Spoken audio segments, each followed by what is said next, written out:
유동성이 없었다면 인플레도 없었다. 12년간 양적 완화를 했던 규모가 팬데믹 2년간 했던 규모랑 맞먹을 정도로 그럼 인플레이션이라는 코로나 전쟁 비용으로 부메랑으로 돌아오고 있는 거고요. 금리 인상이 좀 미완의 완성으로 끝날 가능성도 좀 있어 보이고요. 그럼 그 이후에 어떻게 되는 거예요? 한경 글로벌 마켓 한글말 구독자 여러분 안녕하세요. 한국경제신문 허랑 기자입니다. 12월 28일 화요일 퇴근길을 찾아가는 여의도 나우 시작하겠습니다. 오늘은 한 해를 마무리하는 시간으로 핵심 키워드로 정리해보는 아듀 21년 증시를 준비했습니다. 김한진 박사님 나와주셨는데요. 안녕하세요. 안녕하십니까. 내년에는 또 이제 새로운 변화가 있으시다고. 제가 KTB투자증권 리서치에 9년 몸담고 있었는데요. 올해로 리서치 센터를 이제 떠나게 됐습니다. 모두가 바라는 자유의 몸이 되셨어요. 진정한 지식 노동자가 되신 거죠. 좀 지식을 잘 생산해야 될 텐데 걱정입니다. 이제 뭐 KTB 투자증권이라는 소속은 없으시지만 박사님 자체가 1인 기업이신 거죠. 여러 곳에서 뵐 수 있지 않을까. 네, 정말 좋은 콘텐츠로 여러분들께 좀 찾아뵙고 좋은 정보를 제공해 드려야 될 것 같아요. 그러면은 김한진 TV 나오는 건가요? 아닙니다. 기자님이 불러주시면 이렇게 나오겠습니다. 김한진 박사님이 지난 1년여간 내신 리포트를 오늘 쭉 살펴봤어요. 올해 이제 좀 마무리를 하는데 이제 1년 전 이맘때 올해 증시를 내다보셨을 때랑 지금이랑의 또 이제 관점의 차이가 있을 수도 있고, 그때는 이렇게 예상했는데 예상이 또 예상대로 흘러간 것도 있지만 예상 밖으로 흘러간 것도 있고 그럴 것 같아요. 글로벌 증시가 특히 미국 증시가 굉장히 셌잖아요. 올해도 맞아요. 뭐 S&P가 25%나 올랐고 코스피는 뭐 한 4, 5%밖에 못 올랐지만 또 글로벌 증시 중에서도 뭐 대만이나 인도 이렇게 많이 오른 증시도 많거든요. 그래서 저는 전체적으로 그렇게 많이 올라갈지는 몰랐어요, 올해. 그래서 올해는 전체적으로 좀 코스피처럼 박스권에 갇혀 있을 거다 이렇게 생각을 했는데 틀린 이유는 결국 유동성의 효과에 대해서 너무 조금 제가 과소평가하지 않았느냐 이런 반성을 조금 해보고요. 뭐 경기라든지 뭐 경기의 정상화라든지 빅테크 기업들의 이러한 그 어닝스 파워라든지 뭐 이러한 기본 펀더멘탈은 예상했던 대로 갔던 것 같아요. 그런데 거기에서 애드업해서 유동성이 계속 시장을 펌프질 해주니까 미국 시장 중심으로 글로벌 증시가 제 생각보다는 훨씬 더 강했던 것 같습니다. 이렇게 시작부터 약간의 반성문을 듣고 네, 반성해야죠.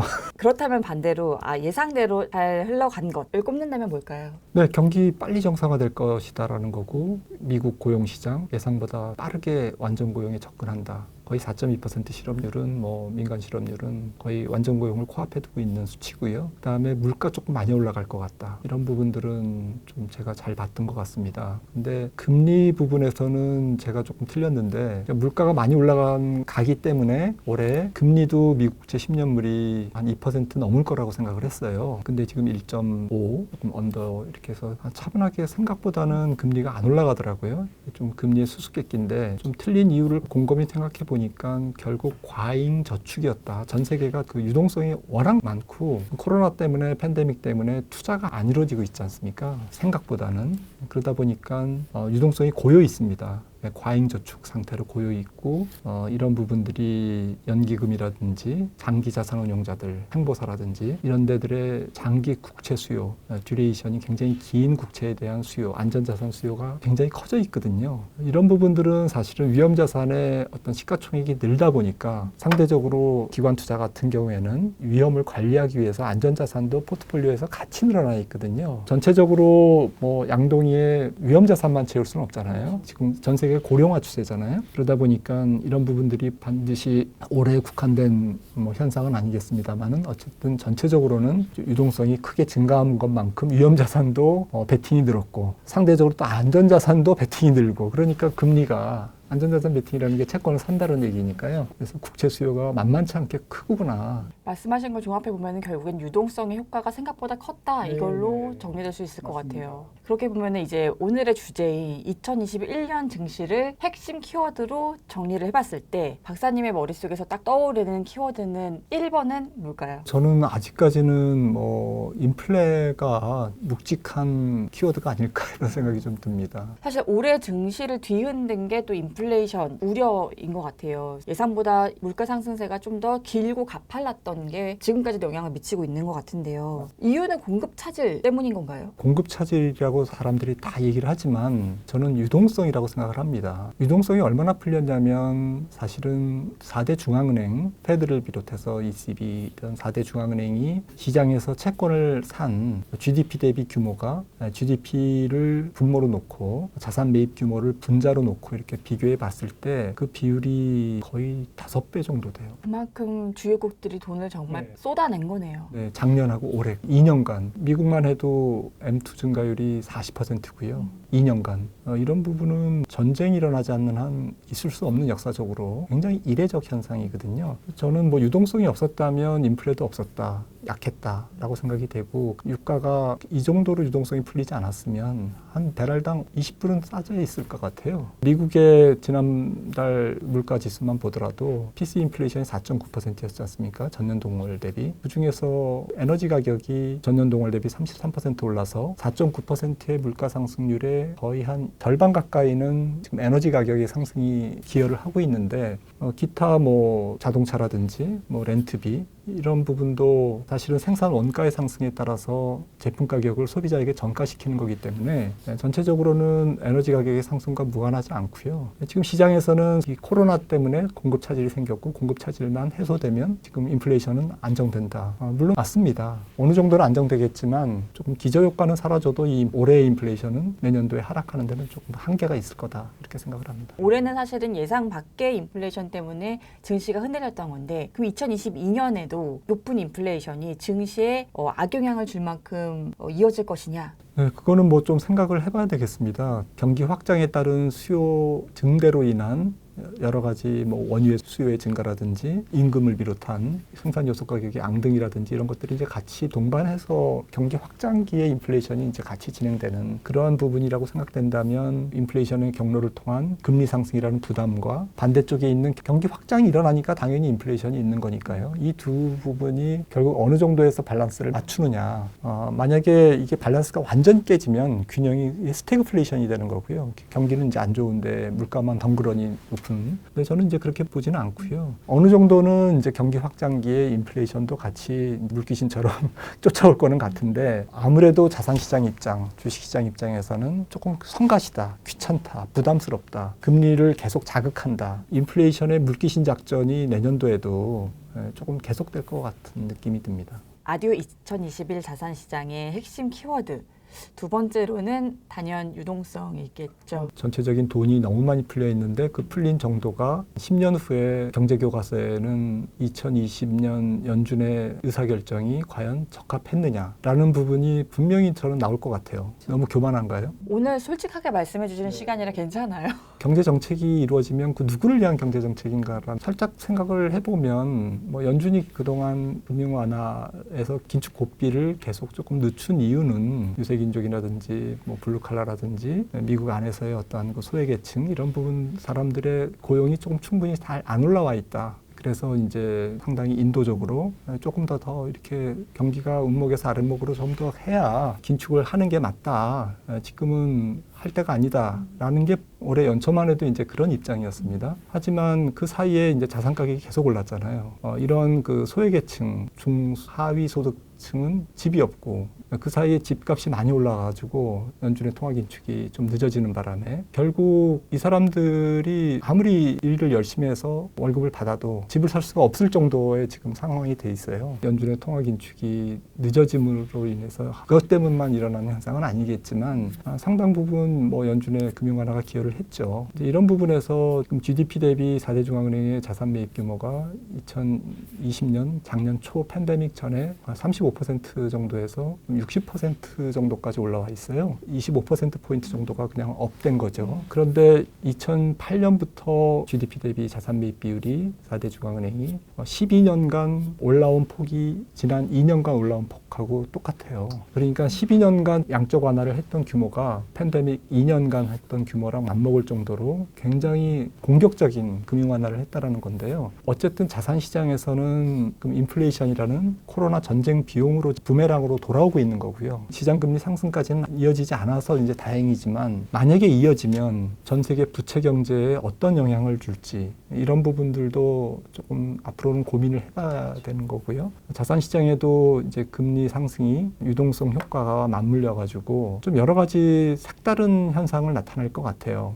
그러니까 인플레이션이 조금 잘 쉽게 물러가지 않는 이유가 앞서 말씀드린 그 유동성이 그렇게 쉽게 사라지지 않아요. 왜냐하면은 지금 4대 중앙은행이 ECB도 그렇지만 패드도 돌아올 수 없는 강을 지금 건넜거든요. 2016년부터 있었던 양적 긴축, 이런 적극적인 통화 긴축까지는 이번에 못 갈 겁니다. 적극적인 통화 긴축까지 못 간다는 거는 이제 양적으로 사실상 줄어드는 건 없다. 사실은 자산시장 입장에서는 조금 다행스러운 게 유동성 효과가 급격하게 퇴조하지 않는다. 그런데 사실은 그 부분 때문에 인플레이션도 기저효과가 사라져도 아주 쉽게 이렇게 가라앉는 것은 아닐 거다. 이런 부분들이 좀 양면성이 있는 것 같습니다. 결국에는 한켠에 우려했던 유동성 증가가 둔화되는 것 때문에 이제 증시의 발목을 잡을 것이다. 이 부분이 내년에 크게 부각되지는 않겠네요. 주식시장 입장에서는 사실은 유동성 증가의 효과를 경기가 침체됐을 때 2020년에 가장 많이 누렸고 21년에 조금 누렸고 22년 내년도에는 올해보다는 유동성 효과를 조금 적게 누리는, 그래서 이 유동성 효과가 줄어든 만큼 경기라든지 기업 실적이 많이 올라와 줘야만, 지금은 이제 이게 많이 올라오지 않았더라도 주가가 올라갈 수 있었는데 내년도에는 실물 경제가 혹은 기업 이익이 크게 올라와 주지 않으면 또 크게 올라와 주지 않는 업종은 기대할 언덕이 없는 거죠. 그렇죠. 이렇게 유동성 키워드를 또 살펴봤고요. 세 번째 올해의 증시 핵심 키워드로는 뭐가 있을까요? 연준의 뭐 통화 긴축 시간표가 좀 빨라진 것, 뭐 이게 되지 않을까요? 지난 1월 그리고 3월, 6월, 9월 이 톤이 올해 연말에 가까워지면서 연준의 통화 정책의 어떤 그 시간표는 굉장히 빨라지고 있습니다. 내년에는 이 테이퍼링이 사실은 이제 본격 금리 인상이라는 것으로 전환되는 시기를 앞두고 있는데요. 2022년에 테이퍼링이 본격화됐을 때 이게 양적인 긴축은 아니다, 이렇게 리포트에 쓰셨더라고요. 자산을 매입하는 규모를 줄여 나가는 거고요. 계속 자산을 매입하고 있는 겁니다.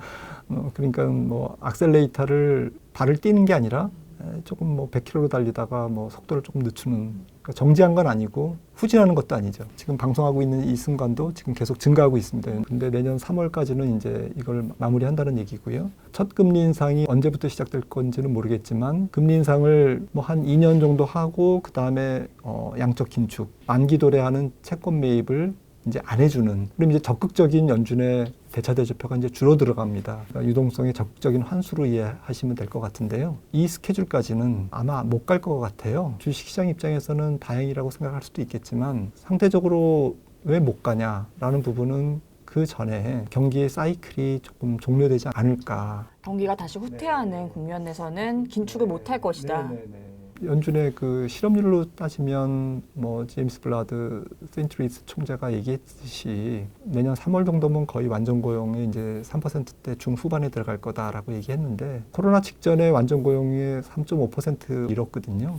지금 4.2%니까 째깍째깍 계속 실업률이 떨어진다고 하면, 오미크론이 조금 물러간다고 하면 서비스업 쪽에서도 훨씬 더 빠른 고용 회복이 일어나기 때문에 제 생각에는 내년 이맘때쯤 2022년 연말 정도에는 한 3.5% 실업률이 도달해 있을 것 같아요. 그렇다면 연준은 이제 금리 인상도 더 지속하기 어려운 그런 상황으로 다가서는 거죠. 그러니까 한마디로 경기가 정점일 것이다. 네, 물론 이제 경기가 뭐 완전 고용에 들어가서도 고원에서 높은 레벨에서 계속 좀 유지가 될 겁니다. 바로 떨어지지는 않고요. 그렇기 때문에 한두 차례 또 금리 인상을 또 하겠지만 소위 얼리 사이클, 미들 사이클 경기의 레이트 사이클, 내년도가 좀 레이트 사이클에 해당되면 통화 정책은 금리 인상이 좀 미완의 완성으로 끝날 가능성도 좀 있어 보이고요. 그럼 그 이후엔 어떻게 되는 거예요? 또 경기가 또 후퇴하는 조짐이 보이면 다시 또 돈 푸는 건가요? 코로나 대응에 너무 많은 지금 에너지를 소모했기 때문에요. 너무 적극적인 통화 완화를 했기 때문에 아마 다음번 경기 침체기 때는 전 세계 중앙은행들의 경기 대응력이 많이 떨어져 있을 것이라고 좀 우려스럽습니다. 고원에서 오랫동안 머물길 바라야겠네요. 네, 이제 경기를 좀 지켜봐야죠. 내년 후반기에. 지금까지 인플레, 유동성, 테이퍼링 키워드를 꼽아주셨고 2021년 자산시장의 네 번째 핵심 키워드 뭘로 꼽으시나요? 달러가 원달러도 조금 약세였고요. 글로벌 달러 인덱스가 꿈틀꿈틀 조금 올라왔죠. 그렇죠. 네, 달러 강세까지는 아니더라도 약간 강보합세 이 왜냐하면은 이제 연초에는 사실은 다들 컨센서스가 달러 약세 쪽으로 기울어져 있었는데 막상 올해를 지나 보니까 좀 달러 인덱스가 좀 강했습니다. 물가 상승세에도 달러가 강세를 나타낼 수 있었던 그 배경은 뭐였을까요? 가장 큰 거는 미국 경제의 상대적인 우월성. 그러니까 유럽 중앙은행보다는 페드가 먼저 통화 긴축을 시작한 거고요. 경기에 자신감이 있기 때문에. 돈은 실질 금리가 낮은 쪽에서 높은 쪽으로 움직이기 때문에 많은 세계인들이 달러 자산을 선호했던 거죠. 그리고 미국 증시가 가장 좋았잖아요, 올해. 또 한 가지는 연준의 통화 긴축이 연초보다는 연중반 또 연말 계속 빨라졌기 때문에 통화 정책의 불확실성이 클 때는 또 달러가 좀 강한 속성이 있습니다. 2014년이나 하지만 내년 2022년을 내다봤을 때는 달러 강세가 더 이어지는 거죠. 저는 좀 그렇게 생각합니다. 약간 간보합이 살짝 내년 상반기까지는 적어도 지속되지 않을까라고 생각을 합니다. 그럼 원달러 환율도 지금 수준보다는 더 높게 잡아야겠네요. 네, 원달러는 다른 이머징 통화보다는 상대적으로는 강하겠지만 그래도 글로벌 달러가 살짝씩 강세로 가면 좀 약세 압력을 계속 받을 것 같습니다. 큰 폭은 아니더라도요. 코스피에는 안 좋은 소식이네요. 네, 외국인들이 조금 뭐 한국 주식을 적극적으로 사기에는 환경이 아직은 성숙되지 않은 것 같습니다. 2021년 자산 시장을 핵심 키워드로 정리를 해보고 있는데요. 대망의 이제 마지막 핵심 키워드는 뭘까요? 얼핏 떠오르는 거는 뭐 암호화폐? 정말 이 비트코인으로 시작해서 메타버스로 갔다가 마지막 NFT까지 정말 이슈가 많았던 만큼 이제 그게 다 모멘텀이 돼서 이제 증시에 영향을 줬었던 것 같아요. 암호화폐는 2022년도에는 어떻게 진화할까요? 저는 지금 좀 중대한 기로에 있다라고 리포트를 쓴 적이 있는데요. 다른 자산과 이렇게 좀 비교를 해봤습니다. 비트코인을. 그동안은 뭐 2020년까지는 사실은 달러 약세기에 비트코인 강세 이런 공식이 성립돼 있거든요. 미국의 국가부채 비율, 재정적자 비율도 증가하고 있는 상황이었기 때문에 앞으로 달러를 좀 못 믿겠다. 지금 당장은 믿을 수 있지만 앞으로 우리가 한 20년, 30년 후는 근데 20년, 30년 내다보고 투자하는 노르웨이 펀드라든지 뭐 싱가포르 테마섹이라든지 이런 데들은 아마 조금씩 비트코인을 조금 담아 놓을 것 같아요. 그런 측면에서 조금 대체 자산으로서의 수요가 아직까지 달러를 대체한다 이런 말씀을 드리는 건 아니고 대체 자산으로서의 이제 고개를 들기 시작하는 중차대한 국면이 올해의 비트코인의 모습이 아닐까라고 생각이 되고요. 거래의 안정성, 교환성, 기능을 갖고 좀 달러의 어떤 대체제로 부상을 한다면 조금씩 이제 달러랑은 결별해서 제멋대로 움직이겠죠. 그리고 변동성도 아마 줄 겁니다.